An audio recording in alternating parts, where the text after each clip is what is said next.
The Universal Council's decision to host a galactic creature showcase seemed at the time like a perfectly reasonable idea for promoting interspecies cooperation and understanding. Looking back now, I realize we should have been more specific about the definition of the word safe. My name is Kelvor Thrain, and I'm a documentation specialist for the Zenthuri Confederation.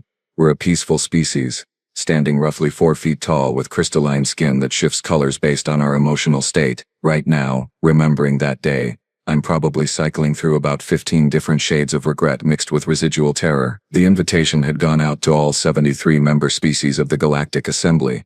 Simple instructions, really. Bring one creature from your homeworld to showcase the biodiversity of your planet. Educational purposes, cultural exchange, that sort of thing. The creatures needed to be contained, documented, and here's the important part we thought was obvious: non-lethal to other sentient beings. The venue was spectacular.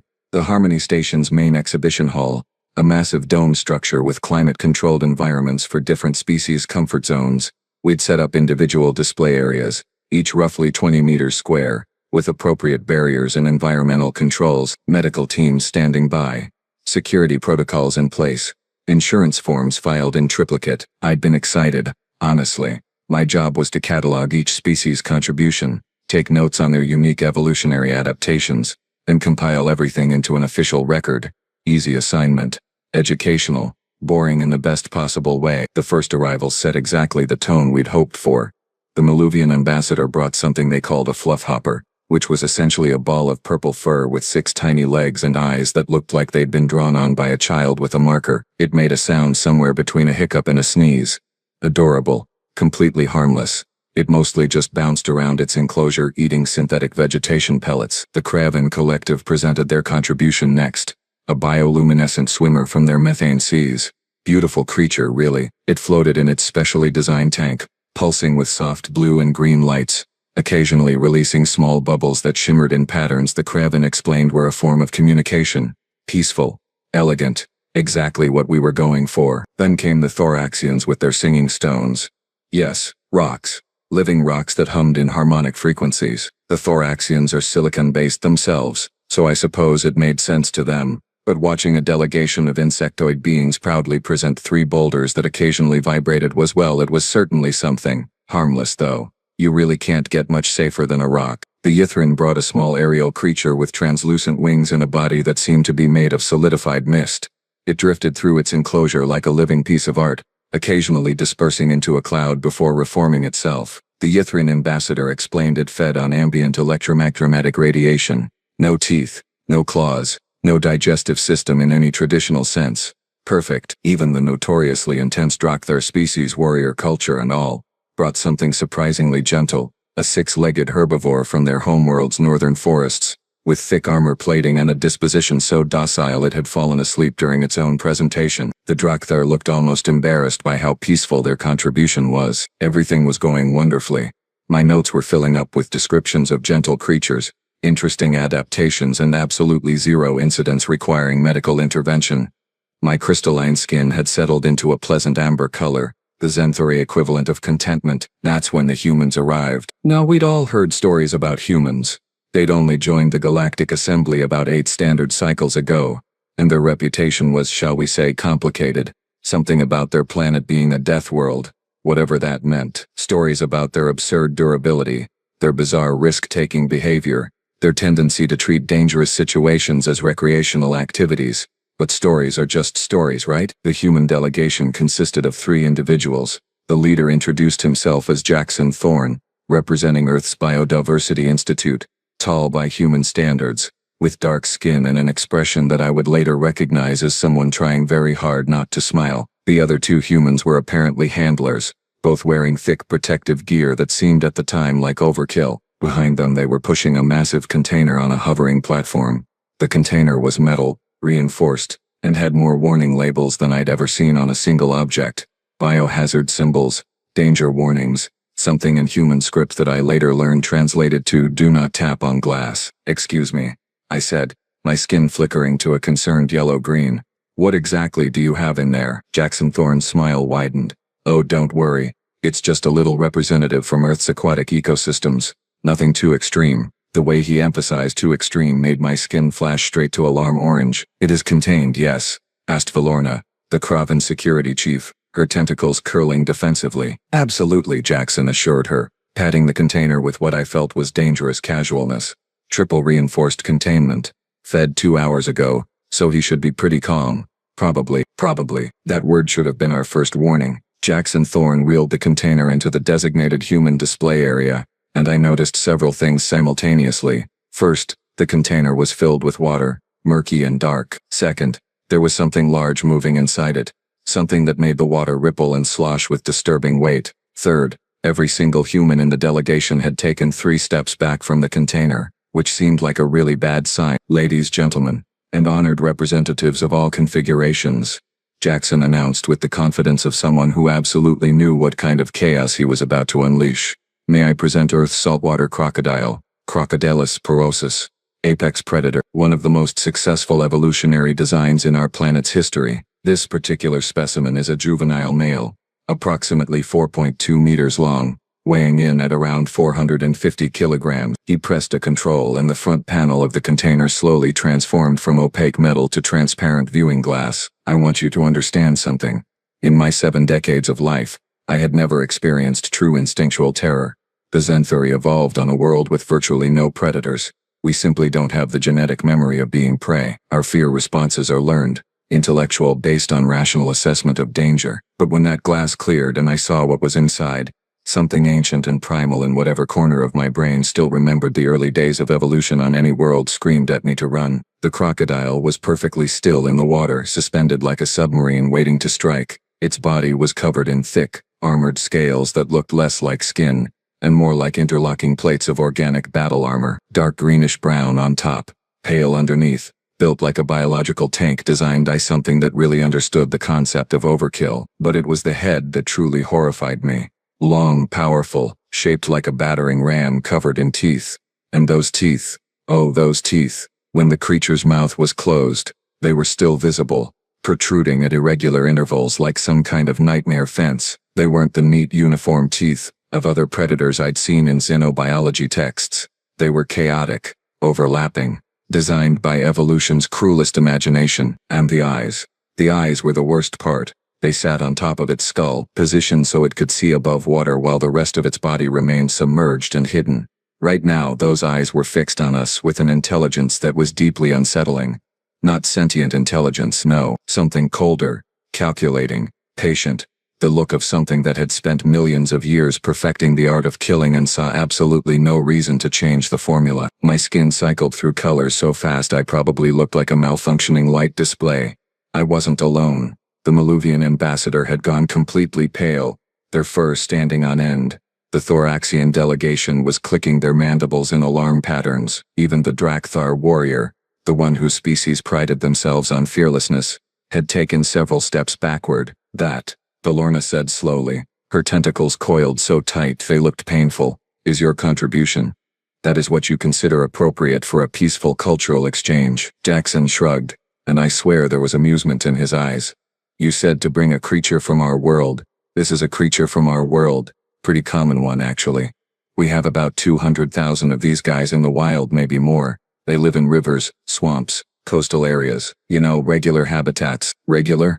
I found my voice somewhere between horror and disbelief. There are 200,000 of these monsters on your planet? Oh, way more if you count all the crocodilian species, Jackson said cheerfully, as if he was discussing something as mundane as different varieties of plants. We've got American alligators, Nile crocodiles, caimans, gharials. This fellow's species is just the biggest, and the most aggressive. They hold the record for strongest bite force of any living animal on Earth. About 16,000 newtons of pressure, can snap bones like twigs, tear through metal, crush a skull with one bite. The creature, as if on cue, shifted slightly in the water, and I could see the muscles rippling beneath that armored hide. The tail, thick as a tree trunk, moved with lazy power that suggested it could accelerate from stillness to attack speed in a fraction of a second. How? The Ythrin ambassador managed, their misty form flickering with agitation. Does anything else survive on your planet? Oh, you'd be surprised, Jackson said. Crocs are actually pretty chill most of the time. They just, sit around, regulate their temperature, wait for prey. Energy-efficient hunters, they can go months without eating if they need to. And when they do eat? Belorna asked. though I wasn't sure she actually wanted to know the answer. Jackson's smile took on a slightly darker quality. Well, they've got one of the most powerful bites in the animal kingdom. As I mentioned, they grab their prey, drag it underwater, and then they do this fun thing called a death roll. They spin their entire body while holding on with those jaws, ripping off chunks of meat. It's really quite effective. Brutal, sure, but effective. My documentation pad slipped from my hands and clattered to the floor. Nobody moved to pick it up. We were all too busy staring at the monster in the tank, reevaluating everything we thought we knew about humanity. The Drakthar warrior species, famous across the galaxy for their combat prowess, spoke up in a voice that was surprisingly quiet. You live on the same planet as these things? Willingly. I mean, we don't really have a choice, Jackson said. Earth's our home. But yeah, people live near crocodiles all the time. Go swimming in their habitats even. We've got warning signs and stuff. Warning signs, I repeated weakly. You have warning signs, sure. Beware of crocodiles, that kind of thing. Common sense, really. The creature's eyes rotated slightly, tracking movement outside its container, and I realized with creeping horror that it was watching us, studying us, learning our patterns, waiting. For approximately 10 minutes everything remained tense but controlled. The crocodile stayed in its container. We stayed outside the container. The natural order of predator and prey, separated by reinforced transparent aluminum, seemed to be holding. Then the Thoraxian junior science officer made the single worst decision of his entire career. I want to get a closer bioelectric reading, he announced, pulling out a handheld scanner. The electromagnetic signature from such a primitive predator might provide interesting data for our archives. I wouldn't recommend that, Jackson started to say, but the Thoraxian was already approaching the container. Scanner extended. The crocodile, which had been motionless for so long I'd almost convinced myself it was asleep, exploded into motion. I need you to understand the speed. This creature weighed 450 kilograms. It was 4 meters of armored muscle and teeth. Physics suggested something that large should move slowly, ponderously. Physics was clearly taking the day off. The crocodile launched itself at the glass with such violence that the entire container rocked on its platform. The sound was like a ship collision. A deep, resonating boom that I felt in my crystalline structure. Water sloshed over the top of the container. The glass, that beautiful reinforced, supposedly indestructible glass, developed a small crack. The Thoraxian screamed, a sound I didn't know his species could make, and fell backward so hard his scanner shattered on the floor.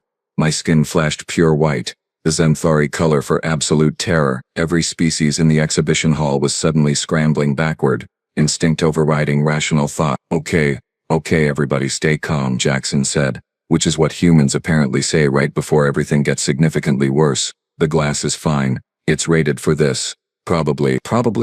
Valorna shrieked. You said probably again. The crocodile hit the glass a second time. The crack spread. Not much, just a little. But in that moment a little was entirely too much. Right, so small issue. One of the human handlers, a woman named Chen, spoke up.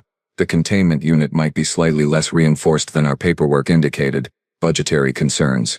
You understand? I absolutely do not understand, I managed, my voice coming out several octaves higher than normal. The crocodile settled back into the water, perfectly still again, eyes fixed on us with what I could only describe as satisfaction. It knew it had terrified us. Worse, it seemed to enjoy it. We need to transfer it to a more secure container, Valorna declared, her security training kicking in. Immediately. Where is your backup containment? The humans exchanged glances. Jackson cleared his throat. About that, you brought a planet-killing monster to a space station without backup containment? The Drakthar warrior's voice was climbing toward actual panic now, which was somehow more terrifying than the crocodile itself. In our defense, Jackson said, we really didn't think he'd get this aggressive. He's usually much calmer. The space travel might have stressed him out. The crocodile, as if understanding it was being discussed, slammed into the glass again. The crack doubled in size. Water was definitely starting to seep through now, creating a small puddle on the exhibition floor. Emergency protocols, Valorna commanded into her communicator. We need the heavy containment team, reinforced barriers, and someone get me the station commander now. The Maluvian ambassador's fluffhopper, sensing the tension, had rolled itself into a tight ball in the corner of its enclosure and was making distressed hiccuping sounds. The bioluminescent swimmer was flashing rapid warning colors. Even the singing stones had gone completely silent, which the Thoraxians later told me indicated extreme stress. We can sedate it, Chen suggested, pulling out what looked like a projectile weapon.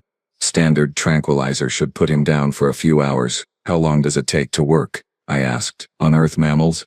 About 30 seconds to 2 minutes depending on size. And on your crocodile? Chen's hesitation told me everything I needed to know. We're not entirely sure. Crocodiles have a really slow metabolism. Could be 5 minutes. Could be 20. Could be, not at all effective. Could be not at all effective.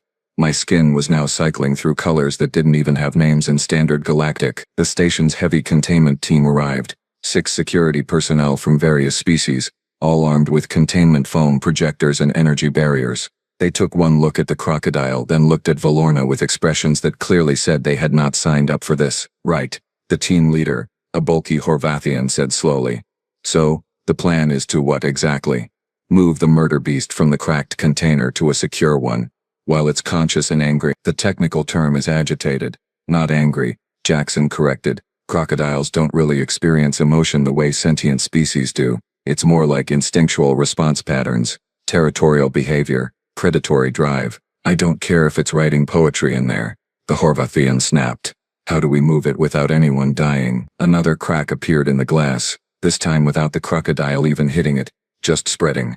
Structural failure imminent. Okay, new plan, Jackson said, and I noticed he was finally looking slightly concerned, which made me approximately 1,000 times more terrified.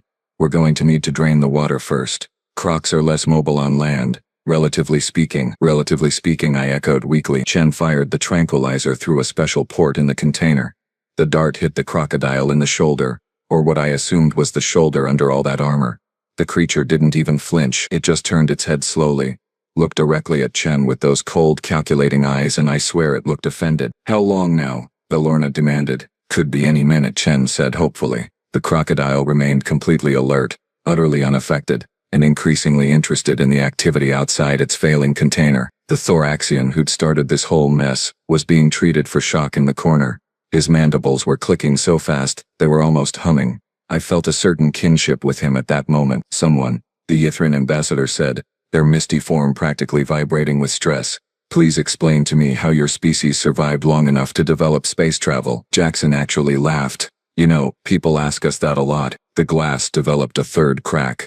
Water was now flowing steadily through multiple fractures, and the crocodile, entirely undrugged, completely unconcerned, and clearly plotting something with whatever passed for thoughts in its prehistoric brain, began swimming in slow, methodical circles. It was testing the container, looking for weaknesses, planning its escape. We were, in technical terms, completely doomed. The tranquilizer finally kicked in about 12 minutes later, which felt like approximately 17 years. The crocodile's movements became sluggish, its eyes drooping, and eventually it settled onto the bottom of the container like a scaly, murderous submarine powering down for maintenance. See?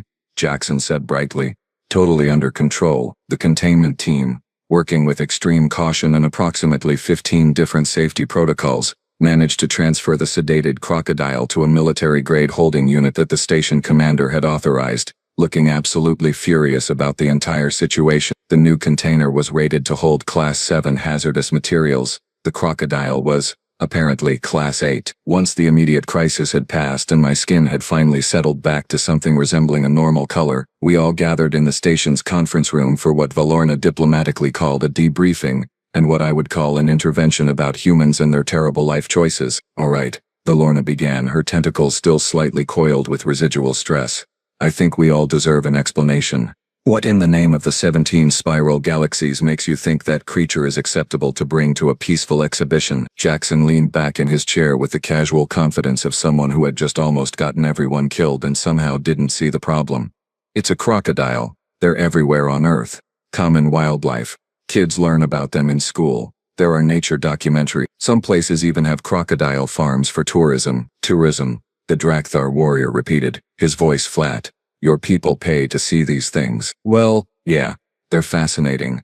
Survivors from the age of dinosaurs, barely evolved in millions of years because they're already basically perfect killing machines. You have to respect that kind of evolutionary efficiency. The Maluvian ambassador's fur was still standing on end. Dinosaurs? What are dinosaurs? Oh, massive reptiles that dominated Earth for about 165 million years.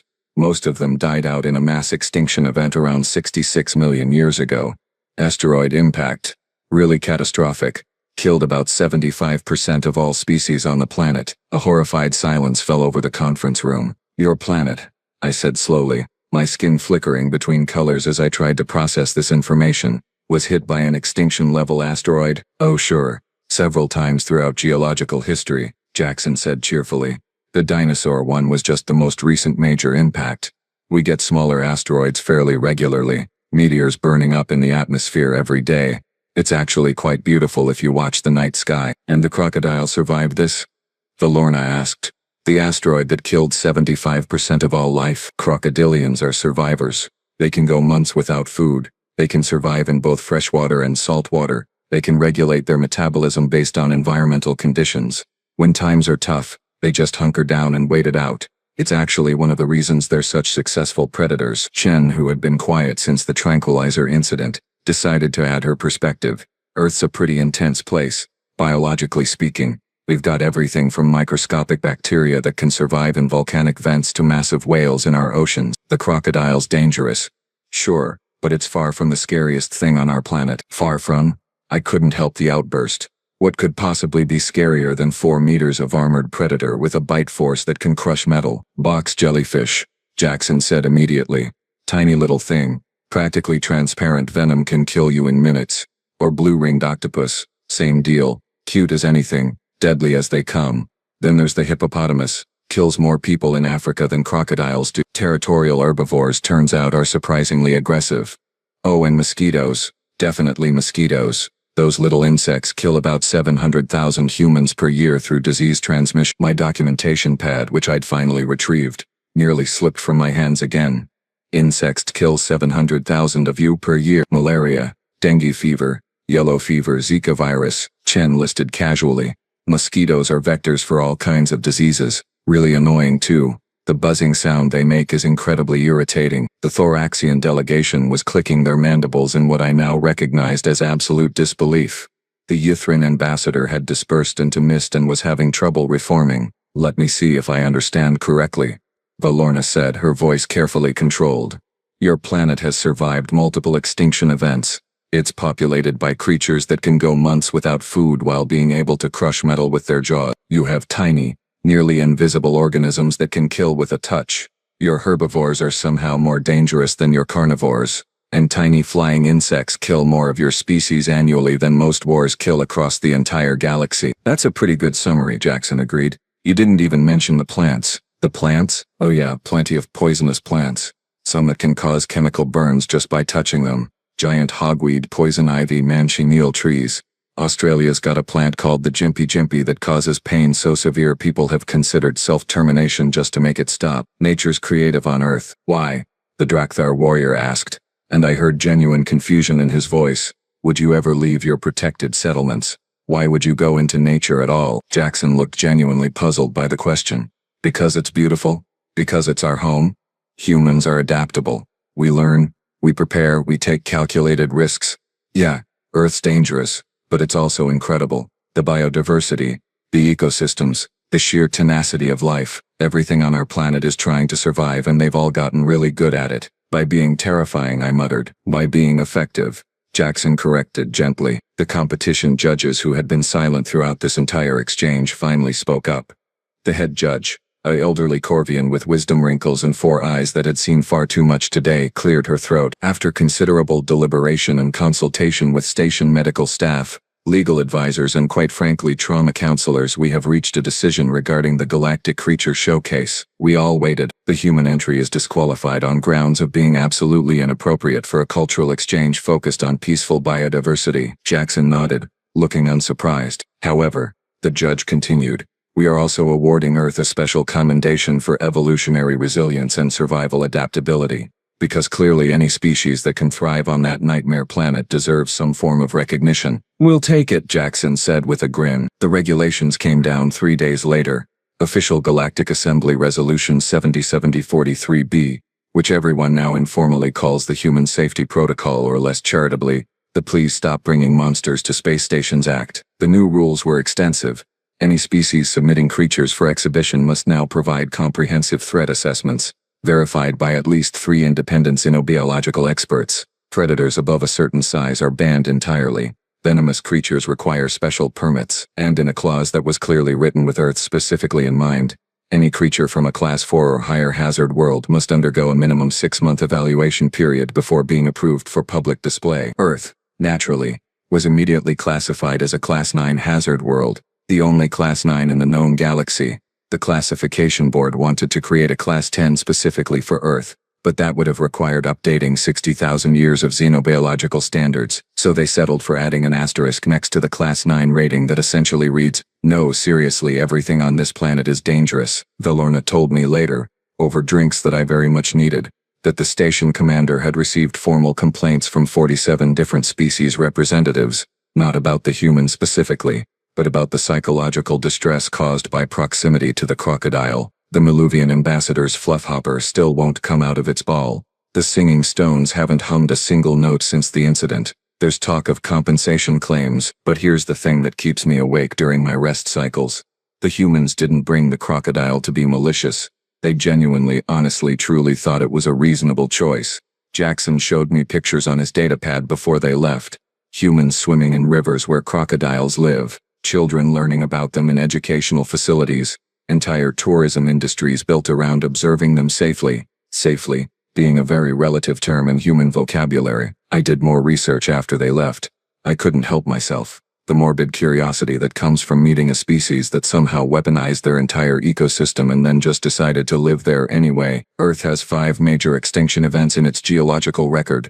The planet's been a snowball of ice, a volcanic hellscape, an ocean of methane. It's been bombarded by asteroids, suffered supervolcano eruptions, experienced magnetic pole reversals, and through all of it, life not only survived but got more complex, more diverse, more aggressively effective at survival. Humans are the product of that environment. They're not unusually strong by galactic standards, not particularly fast, don't have natural armor or venom or claws. What they have is adaptability, pattern recognition, tool use, the ability to look at a 4-meter crocodile with a bite force that can crush bone and think, yeah, we can deal with that. The Drakthar warrior, whose name I learned was Korvan, contacted me a week after the exhibition. He wanted to know if the stories were true, if humans really did things like jump out of aircraft for recreation, or climb sheer rock faces without safety equipment, or swim with creatures even more dangerous than the crocodile. I confirmed they did all of that and more. There was a long pause on the communication channel.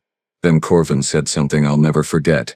My species built our reputation as warriors over 10,000 years of conquest and combat trials. We thought we understood what it meant to be fierce. Then we meet a species that evolved on a planet actively trying to kill them every single day, and they respond by having picnics outdoors and calling it relaxation. I don't know whether to be terrified or impressed. Both, I told him. Definitely both. The crocodile, now designated as Specimen 7743 Alpha in official records, was eventually transported back to Earth in a cargo vessel with more security than most military operations. Jackson sent me a message when it arrived safely, included a picture of the crocodile being released back into a river in northern Australia, a region he described as beautiful but definitely bring your safety gear. The picture showed the crocodile swimming away into murky water, disappearing beneath the surface, just another predator returning home to a planet full of them. Normal Tuesday for Earth. At the bottom of the message, Jackson had added a note. Thanks for being good sports about everything. If you ever want to visit Earth, let me know. We'll take you somewhere safe. Probably. There was that word again. Probably. My skin flashed through 15 different colors as I archived the message. Somewhere on that Class 9 hazard world, in rivers and swamps and coastal areas, 200,000 crocodiles were doing exactly what they'd done for millions of years. Waiting, hunting, surviving. And humans just lived there. Built cities next to them. Went swimming. Called it home. I updated my documentation file with a final note. Humanity, a species that considers evolutionary apex predators to be common wildlife and extinction-level events to be inconvenient, approach with caution, respect, and the understanding that their definition of safe requires significant recalibration. Then I added one more line because it felt important. Also, never under any circumstances ask what they consider dangerous, because if the crocodile was common, normal, acceptable for educational display, I genuinely didn't want to know what humans kept locked away in the scary category. Some questions I'd learned were better left unasked, especially when the answers came from a species that survived their own planet and somehow decided that was character building rather than traumatic. The exhibition hall was being repaired. The regulations were being updated.